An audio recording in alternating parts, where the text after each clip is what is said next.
Sanción por omisión, también conocida como sanción por no presentar declaraciones tributarias. En ese tipo de sanción tenemos a todos los contribuyentes que, estando obligados a presentar una declaración tributaria, no lo hacen. En este caso se le impone sanción por no declarar y se le aplica el artículo 643 del Estatuto Tributario. En nuestra empresa Tecokey Latam S.A.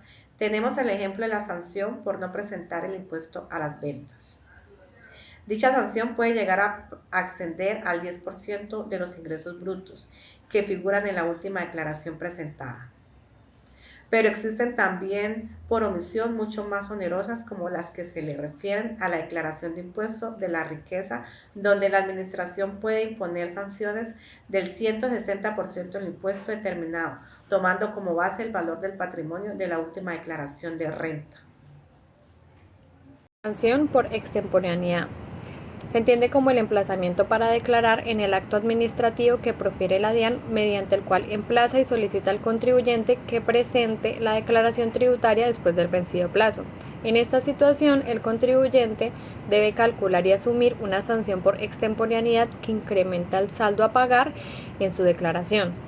Se contemplan esta sanción en los artículos 641 y 642 del Estatuto Tributario, y esta depende de si la declaración se presenta antes del emplazamiento para declarar o luego de este. Abordaremos aquellas declaraciones tributarias que no tienen tratamiento especial, tales como las declaraciones de IVA, de renta y en la fuente, y al igual el tratamiento especial como la de activos en el exterior, y que vamos a abordar más adelante. Se entiende por sanción de extemporaneidad donde no hay impuesto a cargo, pero sí hay ingresos. Es aquella representada como la declaración de renta, que se presenta días después de la fecha estipulada por la DIAN.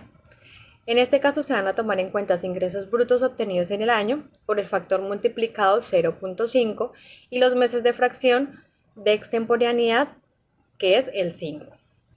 También tenemos la sanción en donde no hay impuesto a cargo, pero sí hay ingresos en el patrimonio líquido. Se tomará en cuenta patrimonio líquido del año inmediato, factor multiplicador del 1%, meses y fracción del mes, que sería por el 6. Y el siguiente es cuando es menor la sanción mínima. Se tomará en cuenta el impuesto a pagar, el factor multiplicador 5%, y los meses y fracciones de extemporaneidad, que sería el 1.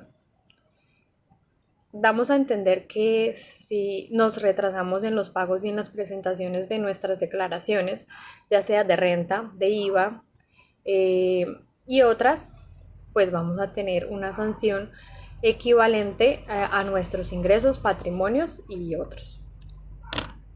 Sanción por corrección. Tiene como finalidad penalizar o castigar al contribuyente por haber pagado un impuesto menor al que debía. Esta sanción aplica sobre el impuesto que dejó de pagar como consecuencia de los errores incurridos al declarar.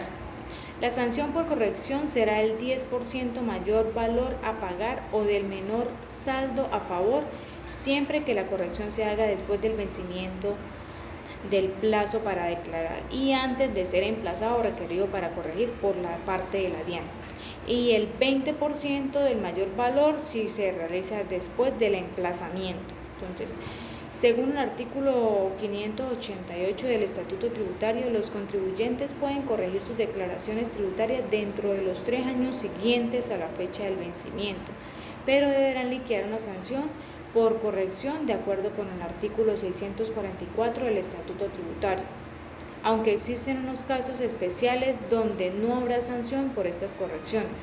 ¿Cuáles son? Rectificación de errores por diferentes criterios o de apreciación entre la DIAN y el contribuyente.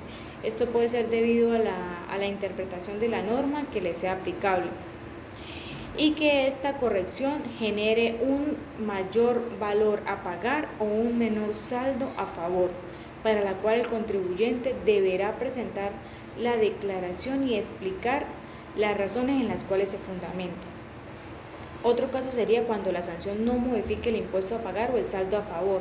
Tampoco habrá sanción por corrección. Y por último, cuando las correcciones sean del patrimonio y esté totalmente justificado a su variación y no afecte su impuesto a cargo, se podrá corregir su liquidación sin sanción. Sanción por no actualizar el RUT. El contribuyente tiene la obligación de actualizar el RUT cuando cambia alguna de sus responsabilidades o cuando cambia su actividad económica, entre otros aspectos como la dirección, correo electrónico, teléfono.